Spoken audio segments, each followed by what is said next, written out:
Salam Bapak Ibu, Saudara dan Saudari, sahabat-sahabat garam dunia yang terkasih. Yesus dalam Injil hari ini menyampaikan kepada kita semua satu pernyataan yang lumayan keras, bahkan dalam Injil dikatakan menggemparkan para murid. Ketika Yesus bicara soal harta, apa yang dimiliki oleh seseorang,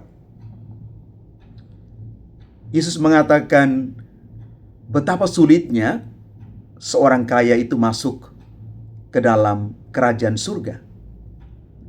Bahkan Yesus melanjutkan, lebih mudah seekor unta masuk melalui lubang jarum daripada seorang kaya masuk ke dalam kerajaan surga. Kalau kita menafsir pernyataan Yesus ini secara sepintas saja, maka orang akan terjebak dalam pemahaman yang keliru. Orang bisa berpikir bahwa menjadi kaya itu salah. Juga mungkin orang akan berpikir sebaiknya saya jangan menjadi kaya. Karena kalau kaya berarti saya tidak masuk ke dalam kerajaan surga. Maka orang mengambil cara lain, menjadi orang miskin, orang tidak berpunya. Ini salah kaprah. Ini adalah satu tindakan gagal paham atas apa yang Yesus sampaikan.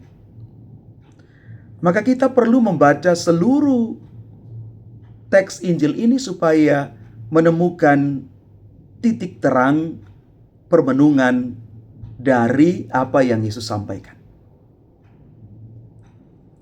Sekali lagi, Yesus tidak membenci orang-orang yang berpunya. Yesus tidak mau mengatakan bahwa kekayaan itu salah. Tetapi yang mau digarisbawahi di sini adalah bagaimana orang yang berpunya belajar untuk juga menjadi orang-orang yang siap berbagi.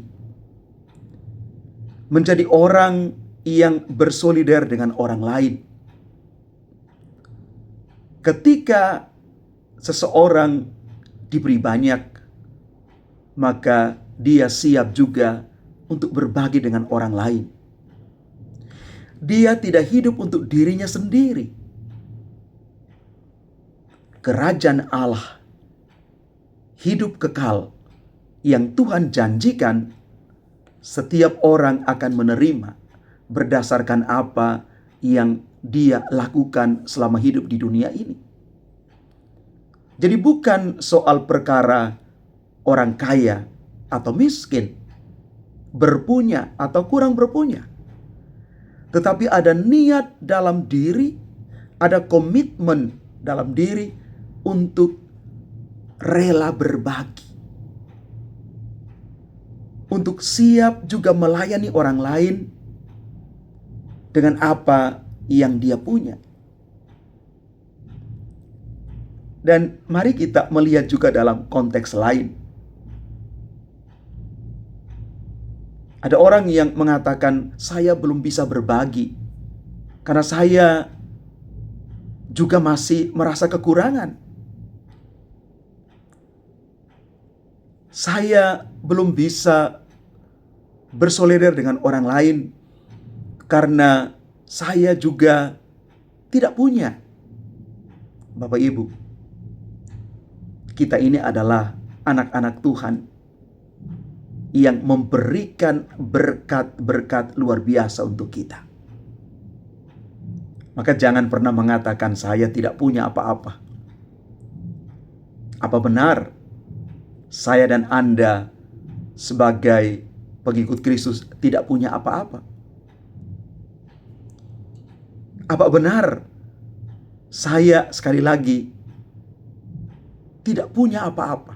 artinya bahwa saya sama sekali hidup ini susah dan sulit.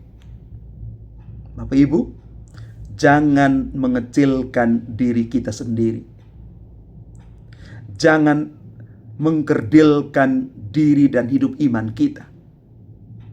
Karena kita kaya di hadapan Tuhan.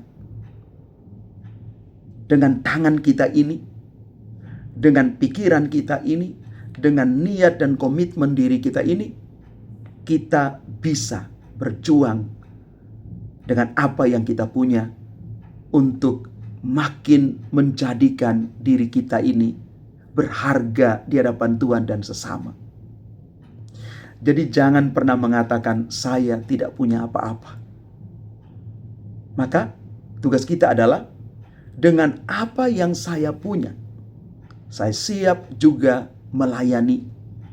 Saya siap juga untuk berbagi waktu, tenaga, perhatian, dan apa saja yang ada pada kita. Mungkin kita tidak bisa berbagi dengan harta yang kita punya, tetapi kehadiran kita itu sungguh menguatkan dan meneguhkan mereka yang ada di sekitar kita.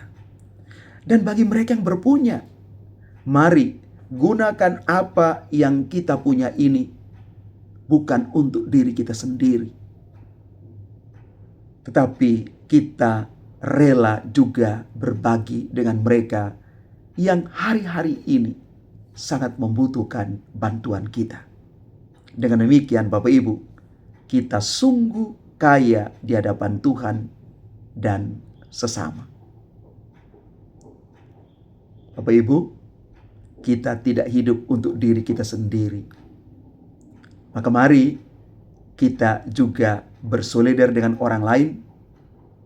Kita adalah bagian dari persekutuan umat Tuhan yang siap juga menjadi orang-orang yang punya hati bagi orang lain.